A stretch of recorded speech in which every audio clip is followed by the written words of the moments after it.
Mr. Speaker, sir, this is the start of a new term of Parliament. The people have chosen us to be their representatives, and it's our duty to fulfill the trust which they have vested upon us. We've debated the government's programme for the next 5 years. MPs have also raised many issues which affect Singaporeans, affect their voters. But let us take a step back from all these detailed items and toings and froings to address how they all fit into a larger picture. We all know the Singapore story, a dramatic transformation from third world to first, apparently effortless and inevitable, but it wasn't just by luck, it wasn't just by mere passage of time that this happened. It was the result of hard work, strong determination from all parties, and concerted, sustained performance over many years. As we look to the future, we have to ask ourselves, is a new environment? As Ms. Indrani said, we are at a crossroads, and the tide is in full flood. Can Singapore thrive in this new environment? Can we build a stronger society, a more inclusive nation, a better home? Can we achieve what President Tan said in his speech, the vision of providing a better life for all? As the President's address put it, we want every Singaporean worker to hold a skilled, well-paid job, every family to live in an affordable, comfortable home, every young person to develop himself fully and pursue his dreams, every senior citizen to stay active and to live with dignity. And my answer is yes. We can do it. But to achieve this, we need an inclusive society that leaves no one behind. We need a vibrant economy that improves all our lives. And we need a constructive politics that puts Singapore first. Let's take them one by one. What is an inclusive society? It's one where everybody benefits from the progress of the nation. It's one where everyone has a say, a stake, and a sense of belonging. And it's one where everyone aspires to do better through their own efforts and feels that he or she has a real chance to move up. Why is this important? Well, firstly, and most fundamentally, because we are one family, one Singapore family. Then it's because it's a reflection of what we are, our values, what we stand for when we look at the mirror in the morning, how we see ourselves, how we want others to see us. And it's also a practical matter because if we are inclusive, if we work together, we stand together and succeed. But if not, we fall apart and we fail. Our society is changing. New challenges have emerged to creating an inclusive society. There are more different groups with sharper different interests and concerns. The young, the old, the special interest groups, different socio-economic groups, the professionals, the middle class, those who think of themselves as in the middle of the sandwich, those who feel that life has not quite been fair to them. Income inequality is starker than before. The most successful Singaporeans will continue to do very well. The average Singaporeans will be able to make improvements in their lives and are much better off than people in most other countries. But at the lower end, incomes have risen too slowly, far too slowly, especially in real terms. We're seeing our society stratifying, which means the children of successful people are doing better, the children of less successful people are doing less well. And fewer children from lower income families are rising and coming up to the top of the heap. We're seeing aging, visible all over Singapore. We see these in our daily lives. We watch out for it because we are shepherds and responsible for Singaporeans, but I think Singaporeans must see it too. I visit schools, I see the bright kids, the sparkle in their eyes, the excitement of their projects, of the things they're planning to do, the places they're going to. I do Meet the People sessions. We see families come, desperate, anxious, worried about themselves, but we worry more for their children because when they have no home, no place to go, studying on the void deck, how do you go from that to the kid dreaming in a lab to be the next Nobel Prize winner? It's a big gap. It exists in Singapore, sharper than before. It exists in many other societies, but it's something which we worry a lot about. Stratification is an issue too, because when a generation ago everybody was poor, many of the kids went on to school, university, become professionals. One couple, one rental flat, 7 kids, 5 graduates. Many such stories. Today, not so common because the kids are graduates already. They're not living in the rental flats anymore. And their parents probably not living in the rental flats either. So those who are left behind are finding it harder. Aging, happening almost before our eyes. I don't just mean when we look in the mirror. But 5 years ago, I was preparing for a National Day rally speech, talking about aging, and I made a special effort to visit Radin Mas Mr. Sam Tan's ground, because Radin Mas had a more advanced stage of aging amongst its residents than the rest of us. But today, when I come to Ang Mo Kio or many other estates, I don't have to go to Radin Mas anymore. Right? You look at the residents, you watch them, they're active, they're happy, but visibly grayer than 5 years ago. And just ask yourself, 10 years from now, where will we be? By 2030, the statisticians tell me, through freedom of information, 1 in 5 Singaporeans will be above 65. Today is only 1 in 10. In 2030, that means 18 years' time, 1 in 5. It's an abstract statistic, but what you see is what you can sense in every housing estate, in many hawker centres, when you walk around the streets, and especially on polling days, when all the old folks come out, either with a walking stick or the quad or their wheelchairs to vote. We are not alone, so that there's some solace, but we still are faced with a problem, and the question is, how do we respond to this?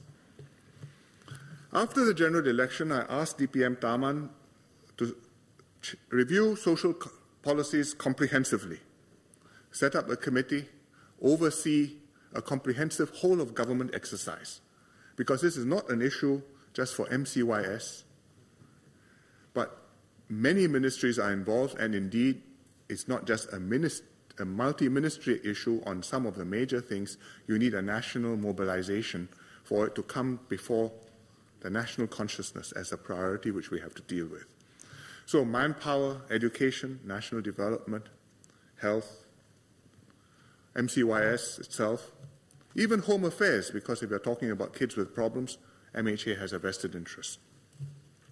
And they've been meeting, discussing, tossing out ideas, getting a grip on the problem and a sense of how we want to approach these problems.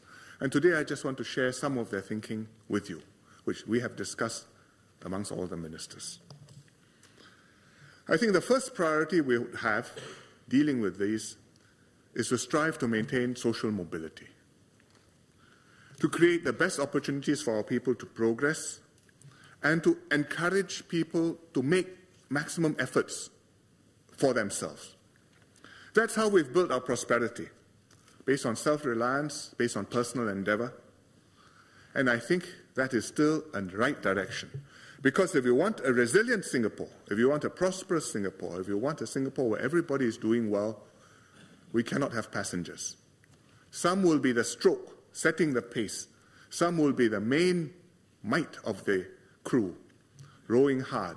Others, even if you are not able to pull your full weight, do what you can so that you're not just, nobody is just a passenger. So therefore, we have put a major emphasis on education and training, on the Ministry of Education, on the continuing education and training, which MOM is overseeing. And that's one of the reasons why we put a very strong team into the Ministry of Education. When Ng Eng Hen moved to MINDEF, I thought carefully. We put Heng Swee Keat into MOE, who has been there before, who understands education and has experience in the government at very senior levels, and will be able to get going, hit the ground running. And I supported him with a strong team. Mr. Lawrence Wong, Mr. Hawazi Daipi, Ms. Sim Ann, so that education is right up there on the front burner.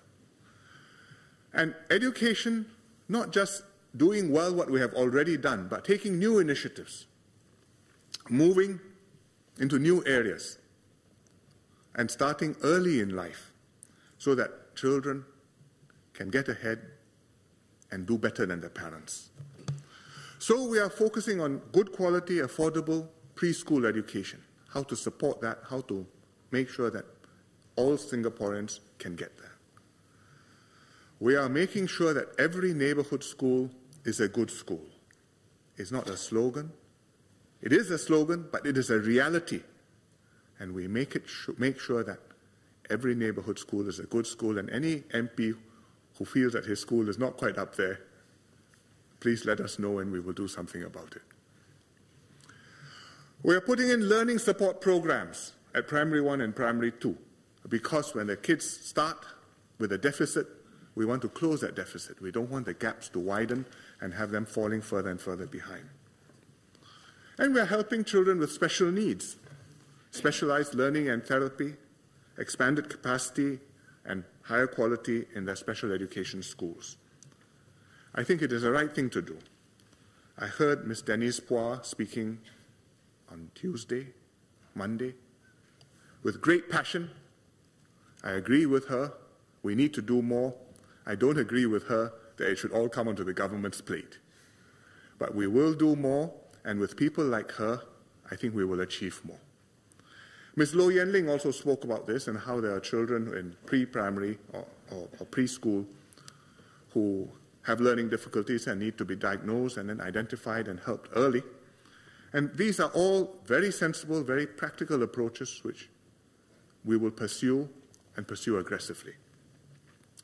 Even then, some kids will get into trouble. It's in the nature of kids, especially boys. And we have to tackle these youth problems early because we want to nip the problem in the bud before they get into the first dip, first brush with the law, second brush with the law, exposed to hardcore drugs or criminals, and then you are on a lifetime of crime wasted. And that again is multi-ministry because it cannot just be done by good intentions in MCYS. So we must get people to move, we must start early in life, and we must keep the avenues open so that it's free for people to move up. If you are talented, if you're hardworking, if you have drive and determination, however poor your background, there must be no financial or social impediment for you to move. And I think we can say that institutionally we have that. Schools, bursaries, fee remissions, universities, if you are able, you are willing to study, and you show the performance, the door is open. We are widening access to higher education, particularly university places where we are at 25% going on to 30%, and we have Mr. Lawrence Wong with a committee studying how we can widen access further in one form or another so that more students can make it to tertiary education. More bursaries and scholarships will be given, and beyond the university, better places, better facilities in the polytechnics and the ITEs at every level to let students move up and achieve their best. The principle is meritocracy. The most capable, the most reliable, the one with the most potential to go into the most crucial job, because we want to put the person who's going to do it best so that the rest of us can be assured that nothing will go wrong. But we have to see meritocracy widely, not as a narrow, one-dimensional definition of success as being examinations and results, but a broader range of abilities, many models of achievement, many ways to make your mark, whether it's arts, whether it's sports, whether it's science, whether it's as a businessman, an entrepreneur, or in the public sector, whether it's as a leader or a specialist. Many ways to do well, and society to recognize and celebrate all the different people who do well. We also have to set a tone for our society if we want to keep our system open. Because the doors may be there, the rules may be there, the scholarships may be there, but if between the lower end and the higher end, there's a social gap, you're not accepted, you don't feel comfortable, you're awkward, or a magic circle forms and you can't get into the magic circle. I think that's very damaging. So we must keep our society open, egalitarian, informal. People socialize together, people mix freely together. People get to know one another in our state schools, in our national service, in life, in our hawker centers, able to mix comfortably, able to integrate into one Singapore team. We've done this so far, and there are many examples of students who have come up from poor homes who've excelled. We have kids who took part in theatre for the first time, discovered an aptitude, talent spotted, going into SOTA next year. We have a badminton player who developed his academic and athletic potential in the sports school and will be representing Singapore at the upcoming SEA Games. We've got budding talent in the NUS Maths and Science School, excelling in mathematics or biomedical Olympiads, flying the flag for Singapore. We have sons of taxi drivers winning a SAF scholarship to study in Imperial College in London. And there are many more such stories, and we must make sure that every time there's a young boy or girl with a potential who is from a poor home, we identify him and we smooth the path for him and we help him to make it. So the first approach towards dealing with our social problems is to strengthen the ability for people to succeed. But the second approach, which must complement the first one, is to strengthen our social safety nets. Because there's a yin and a yang. The yang is what you try to do for yourself, to compete, to achieve, to thrust forward.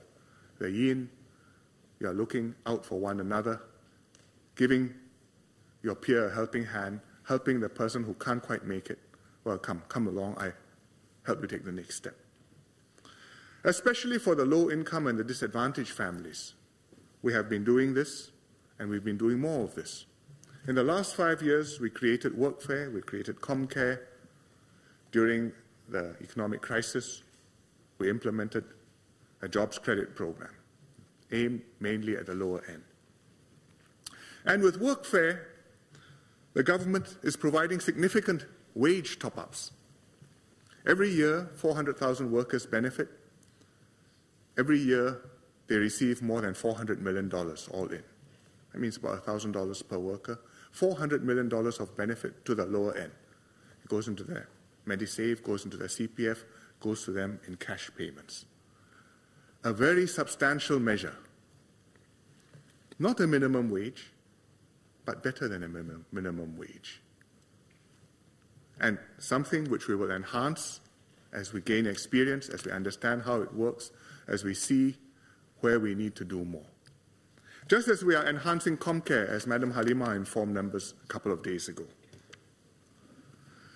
We will also want to encourage workers, employers to help low-end workers to upgrade to be able to earn more. And that means what NTUC, Mr. Lim Swee Say, calls best sourcing. It's jargon. It means that when you outsource and you award a contract to a firm to do work, cleaning or maintenance or security, you want a firm who will have workers who are properly trained, properly equipped, properly paid. And not just a firm which will give you the lowest tender, and then having made the lowest tender, who will offer the lowest possible wage to the workers, and then do as little as he can without getting into trouble on the contract. And this is something which the unions are very focused on. Mr. Zainal Sapari spoke at length on this a couple of days ago.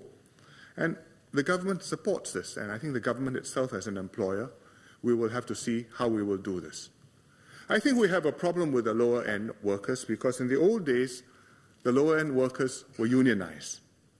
I mean, we had daily rated employees. They worked for the PUB. They worked for the government, Environment Ministry, or NEA. But progressively, this unionized generation is not there anymore. The daily rated employees are not there anymore. And the low-end workers today, the swakang, the people who are the cleaners, they are not unionized. So there's nobody to speak for them. There's nobody to fight for their rights, nobody to argue, advocate on their behalf. It's not easy it's not easy to organize them. But I think it's a problem we have which we have to find some way to solve. We owe it to these low-end workers to make sure that they too can earn a decent living in Singapore. Our focus is on the low end, but we will extend the support beyond the low end selectively where it's deserved and justified, also to the not-so-poor, the lower middle income, the middle-income workers, people who are not so poor that they need help every month, but from time to time run into difficulty, and then they need some assistance to tide over that period. And that's why we are paying attention to long-term care for chronic sick and elderly, because I think many of the families in the middle, they have elderly parents. If they're working and their parents are well, that's fine. If they're working, their parents get ill, that can be quite a burden. And if the illness is catastrophic, they have cancer, well, that's even more difficult. Drugs are expensive. And it can carry on for many years. So these are problems we are focusing on, and I think we understand that in an environment where incomes are stretching out, where the middle income are sometimes having to struggle to make ends meet, some helping hand will become necessary. The most important thing we do for Singaporeans, of course, is to help every family to own a home, the HDB flat. Mr. Corbyn once spoke at length about it yesterday, and I'm sure that won't be his last speech in this House on this subject. I would just like to add a few words that the house is much more than a secure roof over their heads. The house in Singapore is also a major way for us to level up the less successful and to give them a valuable asset and a retirement nest egg. We are using the HDB flat as a means to give every Singaporean household a stake. This belongs to me. This is what I am going to work for and help pay for. This is what I'm proud of. This is what I will defend. And this is what I really should keep until retirement. So that's why we are making sure that HDB flats are affordable even to lower income households. If you earn $2,000, you can buy a flat. If you earn more than $1,500, maybe a bit harder, but we will help you to do that. Already we are giving the poorer households more support when they buy flats. The new MPs who may not have heard all the jargon should know that there are additional housing grants if your income is not so high, and if your income is quite low. There are special housing grants on top of the additional housing grant. And maybe one day we'll have an extra special housing grant. But the purpose of this is to target the subsidies, the assistance, the government support, so that I give the lower end an extra helping hand up. Here, this is yours. Please take good care of it. We do have a problem, because a minority are not always taking good care of it. Some of them, having bought the flat, are getting into debt. The flat is protected. In fact, the creditor cannot foreclose and take your flat away from you. But the creditor can put enough pressure on you that you feel that you have no choice but to sell the flat and clear your debts and go and see your MP and ask for another one. And that's a very serious problem, and that's one of the important reasons why we have a long queue for rental flats, not because they did not have a house in the first place, but because they have lost the house which was theirs, the money is gone, and now they are homeless, and it has become the government's problem again. And we must find some way to address this problem. It is not easy, but to be honest, I think we have to acknowledge that there is a difficulty here which has to be tackled. The third aspect of making an inclusive society is to enable Singaporeans to age with dignity and grace. We are going to have a silver tsunami coming, and we need a national effort to plan ahead, to be ready for it, so that it doesn't wash us away. We need elderly people to be able to work longer, to help them to work longer, to help employers to keep them at work productively. And I think if you look at the numbers, the proportion of elderly working longer is going up and will continue to go up. But most importantly, I think mindsets are changing. People are beginning to understand that it's good to work, and employers are beginning to understand that older workers have their advantages. They are steadier, they may not be quite so strong and resilient, but they are reliable, and if you can keep them for a long time, they can be productive for a very long time. To prepare for the silver tsunami, we need to contain and to share healthcare costs. This also Ministry of Health is doing. Mr. Gan Kim Yong has been focusing on that. And we need to build up care services so that there will be more hospitals, many more nursing homes, but beyond hospitals and nursing homes, also community facilities and home care. Because for old folks, if you can stay at home, it's always much better than if you have to go into a nursing home or have to be in a hospital. Because you want the elderly to enjoy the care and the love of the family and to be near friends and the community. So these are major national initiatives which will be necessary over the next 10 years. And I say national because it can't be done just by the government. You need VWOs, you need community groups, you need households, parents, families, all to participate and do their part to do this. We can help to orchestrate this, but it is something which has to be a national effort. All these measures are essential if we are going to help the lower income Singaporeans earn more, if we are going to enable more of their children to do well, if we're going to prepare for an aging society. The trends themselves will be hard to reverse, but what we do will make a major difference and will help to ensure that nobody is left behind. The social spending by the state will grow. The items are good. As Ms. Indrani reminded us, they all cost money, and some of this money will have to come from the state, and the government is prepared for this.